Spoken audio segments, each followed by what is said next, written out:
निर्भीक, ये शुरुआत कहाँ से हुई, कैसे बने आप?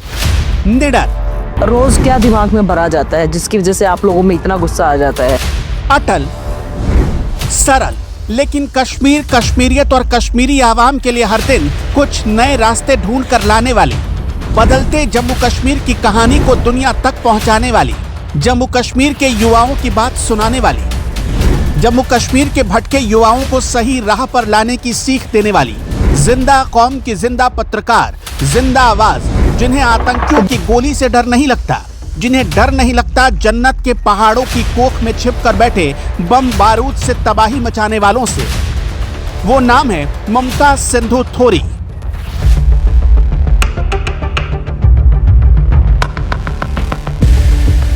नाम में ममता, लेकिन इरादे झांसी की रानी की तरह चट्टानी। आतंकवादियों के गढ़ में घुसकर उनकी हकीकत को दुनिया के सामने एक्सपोज करने वाली ममता सिंधु थोरी कौन है? ऐसा क्या किया जिससे इन्हें जम्मू कश्मीर के यूथ अपना आइकन मानने लगे हैं? ऐसा क्या किया जिससे पूरे हिंदुस्तान में इनकी चर्चा होती है? ये सब जानेंगे, लेकिन सबसे पहले वो बताते हैं जो जानना सबसे ज्यादा जरूरी है। करीब 7 दिन पहले ममता ने जम्मू कश्मीर के अति आतंक प्रभावित इलाके कुपवाड़ा में जाकर एक इंटरव्यू किया। इस इंटरव्यू का मकसद था भारत और दुनिया को यह दिखाना कि अब जम्मू कश्मीर ही नहीं बल्कि वहां के यूथ की सोच भी कंस्ट्रक्टिव, मल्टी डायमेंशनल और अपने मुल्क यानी भारत की तरक्की को दिन ब दिन बेहतर से बेहतरीन बनाने के रास्ते पर चल पड़ी है। 370 हटने के बाद ऑब्वियसली बहुत ज्यादा चेंजेस आए हैं। बचपन में कैसा माहौल था यहाँ पे? आर्मी को लेके क्या सोचते थे आप लोग? दिमाग में एक वो डर सा बैठता था। और आतंकवाद आप लोगों ने देखा है बचपन में? क्योंकि मिलिटेंसी थी, लाइक स्टोन पेल्टिंग होती थी, हड़ताल होते थे, बंद होता था, तो सब ये सभी चीज़ें देखी हैं। जो नजरिया बचपन से देखा था वो बदलने लगा। जो पापा कहते थे तुम अभी छोटे हो, अभी नहीं समझोगे, बड़े हो जाओगे खुद समझोगे। और जब फर्स्ट टाइम आपने इंटरेक्ट किया किसी आर्मी वाले इंसान से तो कैसा था वो एक्सपीरियंस? मेरे मम्मी पापा का कहना है कि जब हम छोटे थे, मतलब 18 साल के 19 साल के, आर्मी देख के भाग जाते थे। अच्छा। हाँ, ऐसा था, मतलब पूरे कश्मीर में होगा ऐसा जब उनके साथ था। तो अब आने वाली जनरेशंस को आप लोग बताएंगे कि Indian army is the best. बिल्कुल, they are the nation builders. ये जो रोशन मुस्तकबिल है, यहाँ तक कैसे पहुँचे आप लोग? We are very thankful to Indian army जिन्होंने हमें ये मौका दिया। यहाँ बैठा हर नौजवान आर्मी की तारीफ कर रहा है। हर लड़का कह रहा है कि हमने तो बचपन से पत्थर चलते देखे लेकिन अब कोई नहीं चलाता। कोई कह रहा है कि हमें तो बताया ही गया था कि आर्मी खराब है। हर लड़की कह रही है कि जिस दिन हमारा आर्मी से पहली बार आमना सामना हुआ उसी दिन पता चल गया ये लोग तो देवदूत हैं। ये सारे कश्मीर के लोग हैं जो इंडियन आर्मी को फरिश्ता बता रहे हैं। We are very thankful to Indian army जिन्होंने हमें ये मौका दिया, जिन्होंने हमारे लिए इतना किया। थैंक्स टू इंडियन आर्मी कि वो हमें इतनी अच्छी फैसिलिटीज़ अवेलेबल करवाते हैं।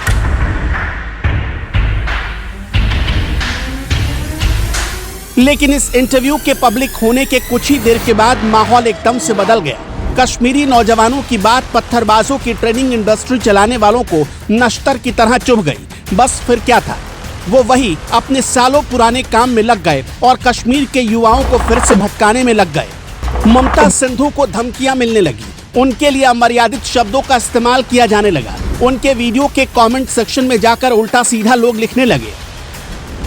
दरअसल जम्मू कश्मीर के कुपवाड़ा में रोशन मुस्तकबिल नाम से इंडियन आर्मी ने एक मुहिम की शुरुआत की है जिसके जरिए कश्मीर के युवाओं को पढ़ाई लिखाई और प्रोफेशनल कोर्सेज की तैयारियों में मदद पहुंचाई जा रही है। यहाँ के बच्चे IAS IPS बनने का सपना देख रहे हैं और उसे पूरा करने का जिम्मा उठाया है रोशन मुस्तकबिल ने। ममता सिंधु इसी रोशन मुस्तकबिल के बारे में और सेना की सच्ची कोशिश से पूरे दुनिया को वाकिफ करवाना चाहती थी, लेकिन कुछ लोगों को ये बात नागवार गुजरी। जैसे आप सिविल सर्विसेज के लिए प्रिपेयर कर रहे हैं तो कुछ आपका एम है कि IPS बनना है कि IAS बनना है, क्या बनना है आप? IPS। Okay, good. आप क्या करते हैं? जैसे मैंने आपसे कहा कि I am a defence aspirant. So कहाँ से आया आर्मी वाला जज्बा आर्मी को देख के? From my father. ओके, आपके father army is in army. Okay, तो मैं घर पे थी। I have recently done my 12th। फिर मैंने सोचा कि मैंने अब एनडीए की प्रिपरेशन करनी है। फिर मैं सोच रही थी कि मैंने लाइब्रेरी ज्वाइन करनी है। सारे फ्रेंड्स से डिस्कशन चल रही थी। मेरी एक फ्रेंड है, she is also preparing for NDA. तो उसने कॉल की कि हिना एक लाइब्रेरी खोली गई है और हमें वहाँ जाना चाहिए क्योंकि वो इंडियन आर्मी की तरफ से है। तो मैंने वहीं पे डिसाइड किया कि मैंने जाना है। फिर when I came here I realize he is everything for us, we can do everything. So यहाँ पे सारी बुक्स अवेलेबल थी, सारी ये सब कुछ अवेलेबल था हमारे लिए। तो मुझे we are very thankful to Indian army जिन्होंने हमें ये मौका दिया, जिन्होंने हमारे लिए इतना किया कि we are very thankful to Indian army and I am not feeling well. Okay, it's fine. धमकियां मिले तो मिले, किसी की जले तो जले, लेकिन हिंदुस्तान के मस्तक कश्मीर में अमन और चैन की बहाली के साथ साथ वहां के युवाओं के रोशन होते मुस्तकबिल को जब बड़े बड़े टीवी चैनल्स नहीं दिखा पाए तो एक सोशल मीडिया इन्फ्लुएंसर और सोशल एक्टिविस्ट ममता सिंधु ने दिखाया और बताया भी। आज हूँ मैं रोशन मुस्तकबिल। इस नाम का मतलब है ब्राइट फ्यूचर। ये जो संस्था है, जो ये रोशन मुस्तकबिल है, ये है for the youth, by the youth, of the youth. ये एक ऐसी संस्था है जहाँ इंडियन आर्मी कश्मीरी बच्चों को सपोर्ट कर रही है, जो उनके ड्रीम्स हैं, जो वो करना चाहते हैं। बहुत से बच्चे जिनसे मैं मिली जो कि आर्मी के लिए तैयारी कर रहे हैं, यूपीएससी के एग्जाम्स की तैयारी कर रहे हैं, सिविल सर्विसेज में जाना चाहती हैं। उन सबको सपोर्ट करने के लिए इंडियन आर्मी ने ये कदम उठाया हुआ है, उनको हेल्प किया है, उनको फैसिलिटीज प्रोवाइड की है। आज मैं आपको उन सब बच्चों से मिलवाऊंगी, अंदर दिखाऊंगी कि आपको क्या फैसिलिटीज उनको दी जाती हैं और कैसे उनको सपोर्ट किया जा रहा है, कैसे बच्चे खुद इंटरेस्टेड हैं कुछ अलग करने के लिए। बच्चों की हेल्प से और इंडियन आर्मी की हेल्प से जो ये स्टार्टअप हुआ है, जो ये एक नई संस्था है जहां बहुत कुछ चेंज हो गया है, ऐसे माहौल में भी जहाँ टेरर इतना पीक पर है, यहाँ पे भी बच्चे कैसे अपनी लाइफ चेंज करना चाहते हैं, जैसे इंडिया में और बच्चे जो कर रहे हैं वो भी उनकी तरह कंधे से कंधे मिलाकर खड़े होना चाहते हैं। ममता सिंधु थोरी एक आकाशिक और टैरो कार्ड रीडर है। वो एक लाइफ कोच भी हैं जो लोगों को face reading, tarot card reading, Akashic reading और एस्ट्रोलॉजी के गुर सिखाती हैं। लेकिन इसके साथ साथ वो जम्मू कश्मीर में रहते हुए 21वीं सदी के साथ कदमताल करने वाले जम्मू कश्मीर के बारे में भी पूरी दुनिया को दिखा रही हैं। ममता सिंधु का जन्म हरियाणा के रोहतक जिले में हुआ। उनके पति जम्मू कश्मीर में पोस्टेड हैं, इसलिए उनका जम्मू कश्मीर से विशेष लगाव है। कुछ ही महीनों में ममता ने पूरी दुनिया को बदलते हुए जम्मू कश्मीर के बारे में दिखाया है। मानव आत्मा को रीड करने से लेकर पुनर्जन्म की सच्चाई लोगों तक पहुंचाने की काबिलियत उनमें है। मां दुर्गा के प्रति उनकी अटूट भक्ति ही उनमें दृढ़ साहस और संकल्प का जुनून भरते हैं। जम्मू कश्मीर की सबसे बड़ी चुनौती है आतंकवाद, लेकिन यह आतंकवाद कश्मीर में किसके इशारे पर पनपा, किसके इशारे पर पल और बढ़ रहा है? ममता सिंधु ने इस सवाल का जवाब भी ढूंढ निकाला।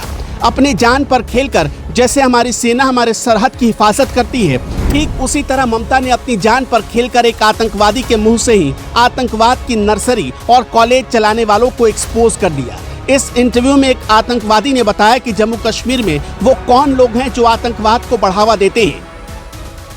जो लोग वहाँ से पाकिस्तान में बसे हुए हैं या वहाँ से उनको लाया जाता है, वो भी आते हैं। बाकी अपने पाकिस्तान के भी हैं, कश्मीर के भी हैं। कश्मीर के तो अब थोड़ा सा कम ही हो गए, लेकिन पहले कश्मीर के भी बहुत थे। तो ये सब मिला जुला के सभी को बेचते हैं। कितने टाइप के होते हैं टेररिस्ट? मतलब क्या क्या अलग अलग कैसे महकमा बांटा होता है?